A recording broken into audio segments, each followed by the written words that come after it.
ఎన్టీఆర్ జిల్లా Tiruvuru circle inspector Giribabu మాట్లాడుతూ road భద్రతా జాగ్రత్తలు పాటించాలని అన్నారు.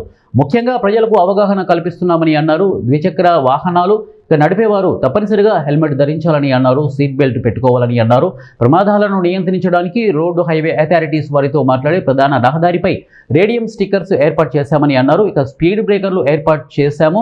ప్రజలందరూ కూడా పోలీసు వారికి సహకరించాలని అన్నారు. వాహనాలు నడిపేవారు ట్రాఫిక్ రూల్స్ పాటించి జాగ్రత్తలు తీసుకోవాలని విజ్ఞప్తి చేశారు. రోడ్ సేఫ్టీలో భాగంగా రోడ్ సేఫ్టీ అథారిటీ వారితో మేము సమన్వయం చేసుకొని రంబుల్ స్టిక్స్ ఇటువంటివన్నీ తర్వాత ఈ రేడియం స్టిక్కర్స్ ఇటువంటి ఏర్పాటు చేయడం జరుగుతుంది.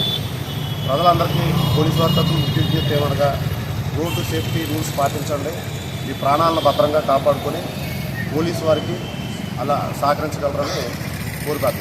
సార్, ప్రధాన కూడల్లో ఎటువంటి చర్యలు చేపట్టారు? ప్రధాన కూడల్లో రోడ్ సేఫ్టీ అథారిటీ